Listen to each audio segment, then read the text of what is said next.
kasih karunia menyertai kamu dan damai sejahtera dari Tuhan Allah Bapa kita dan dari anaknya Tuhan Yesus Kristus. Amin. Horas, Salam, selamat pagi dan salam bahagia bagi kita semua.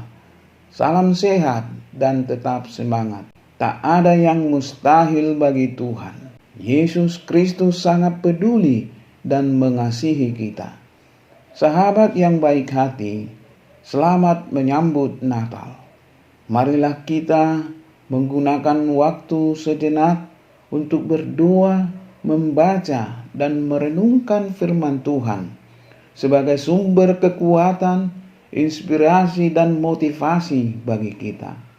Firman Tuhan untuk kita dengarkan pada pagi hari ini, Rabu tanggal 22 Desember 2021, tertulis di dalam kitab Yesaya pasal 9 ayat 5. Demikian dikatakan firman Tuhan.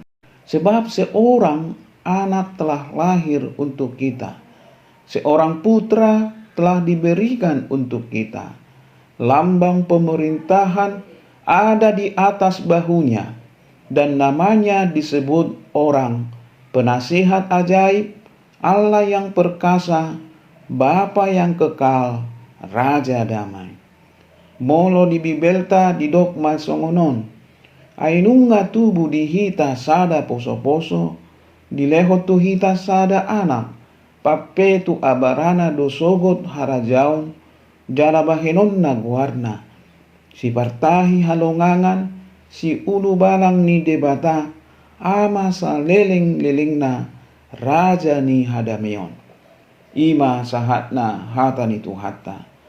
Sahabat yang baik hati, yang dikasihi Tuhan Yesus Kristus, kita bersyukur kepada Tuhan karena atas kasih karunia-Nya kita diperkenankan kembali berpesta iman, celebration of faith, di hari Natal yang kudus tahun ini, di mana kita masih menghadapi masa COVID-19 yang belum berakhir. Nas ini adalah nubuatan Nabi Yesaya tentang Yesus yang akan datang sebagai pribadi yang berkuasa mendamaikan manusia, pemberontak dengan Allah yang Maha Kudus.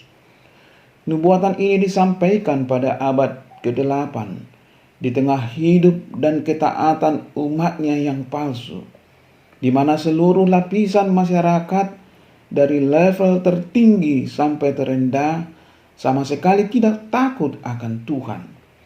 Hidup umatnya sangat mengecewakan Tuhan. Yesaya menggambarkan kehidupan bangsa ini seperti anggur yang asam. Bahkan Yesaya sendiri mengaku bahwa dia hidup di tengah-tengah bangsa yang najis bibir. Yesaya hidup sejaman dengan Hosea dan Mika.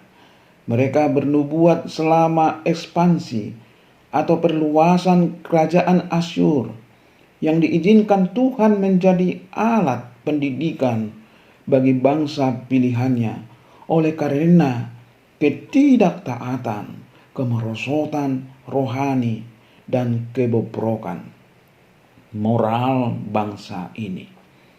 Ketaatan palsu membuat kehidupan penuh dengan kepalsuan. Di lembaga-lembaga pengadilan tidak ditemukan keadilan. Keadilan diperjualbelikan. Baik Tuhan tempat perlindungan anak yatim piatu, janda, dan orang yang terlantar, justru mereka dimanipulasikan, dimanfaatkan untuk mencari keuntungan. Dosa membuat hidup jadi kacau, sengsara, dan merana, bahkan sampai menimbulkan keputusasaan. Damai yang diharapkan menjadi hal yang mustahil. Menjalani kehidupan seperti di tengah malam yang gelap gulita atau kegelapan yang mengerikan. Tidak ada yang dapat dipercaya, diandalkan, merubah situasi ini, baik dari pemerintahan maupun dari lembaga-lembaga keagamaan, tidak ada yang memberikan angin segar, membawa bangsa ini keluar dari penderitaan yang hebat dan mencekam ini. Dalam situasi seperti ini, sangat dirindukan satu pribadi superhero yang dapat mengubah keadaan. Bandingkan dengan film India ketika terjadi ketidakadilan. Tuan Thakur merajalela, akan tetapi tampil seorang pemuda penyelamat. Istilah yang kami pakai anak mudanya. Tapi masalahnya adalah siapa anak muda itu? Siapa superhero itu? Pada saat harapan hampir punah, Yesaya tampil membawa kabar sukacita, cahaya yang besar, yang mengubah kegelapan menjadi terang yang besar. Kabar yang akan mengubah kengerian, ketakutan menjadi sukacita di waktu panen. Menggambarkan sukacita yang tak terkira, tak terhingga, karena akan datang seorang Raja Damai. Siapakah Raja Damai itu? Yesaya menyebutkan Raja Damai itu adalah Immanuel. Digenapi di dalam kelahiran Yesus Kristus, Allah yang menyertai kehidupan manusia. Yesaya mencatat 4 julukan yang menandai tugas-tugasnya sebagai Mesias, yaitu: pertama, penasihat yang ajaib. Mesias akan menjadi keajaiban adikodrati. Ia akan menunjukkan sifat-sifatnya melalui semua perbuatan dan mujizatnya. Penasihat menurut pengertian kami seperti motivator yang dapat membangkitkan dan mendorong, menuntun seseorang untuk mencapai kesuksesan hidup. Tapi tidak jarang seorang motivator hanya memberi wejangan atau tips-tips hidup sukses, tetapi tidak melakukannya dalam hidupnya. Tetapi keajaiban Yesus sebagai penasihat ajaib, justru dia tidak mengatakan apa yang telah dia lakukan, karena dia sanggup melakukan apa saja. Itu perbedaannya dengan motivator, para penasihat. Kadang bukan karena tidak mau melakukannya, tapi justru karena tidak sanggup melakukannya. Sebagai penasihat ajaib, ia merupakan penjelmaan hikmat sempurna dan memiliki kata-kata hidup yang kekal. Selaku penasihat, dia menyiapkan rencana keselamatan sempurna. Yang kedua, Allah yang perkasa. Di dalam Mesias, segala kepenuhan keallahan akan berdiam secara jasmania. Istilah Allah perkasa memberi keyakinan kepada bangsa Israel suatu kuasa yang tidak terbatas. Karena seringkali ada pemahaman bagi mereka, Allah mereka tidak sedahsyat Allah-Allah yang ada di sekitar Kanaan, yang membuat mereka tergoda berpaling dari Tuhan mereka dan menyembah Tuhan-Tuhan yang lain. Ketiga, Bapa yang kekal. Hal ini bukan saja menyatakan kekuasaan Tuhan sebagai pencipta langit dan bumi, tetapi lebih menekankan soal kasih. Konsep Bapa bagi orang Israel yang menganut garis patrialisme adalah pribadi yang bertanggung jawab, penuh kasih, pelindung dan pemelihara kehidupan.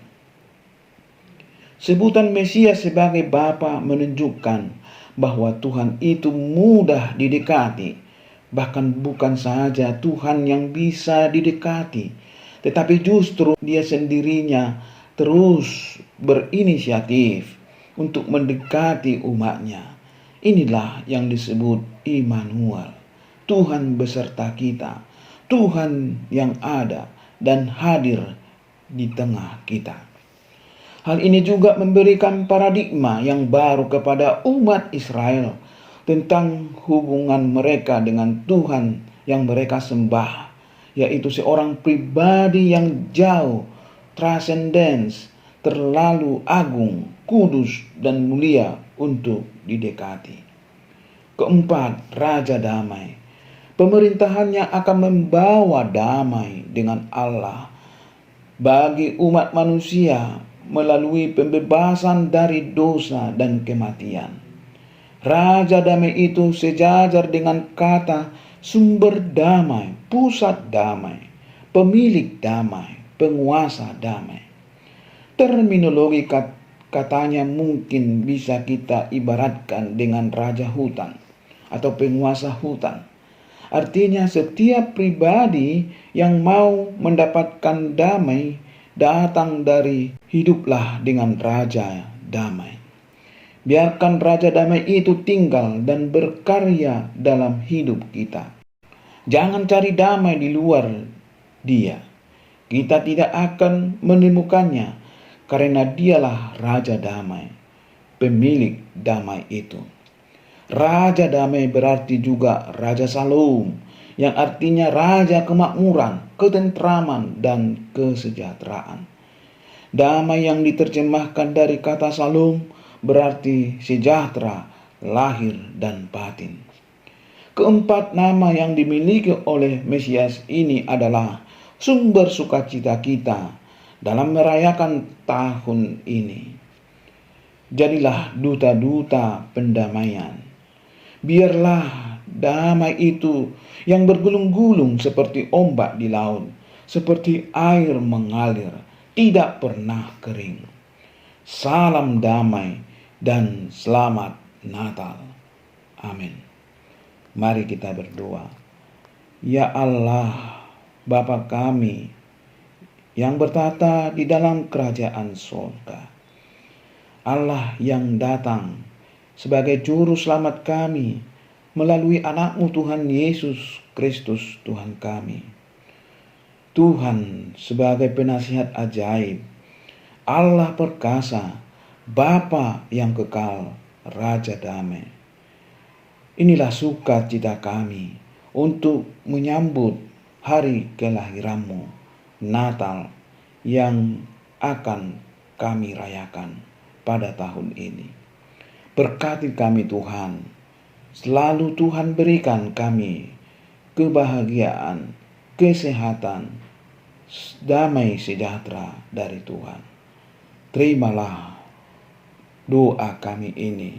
Ampuni kami dari segala dosa kesalahan kami, supaya kami layak menjadi anak-anak-Mu. Di dalam nama Tuhan Yesus Kristus kami berdoa. Amin. Salam ora.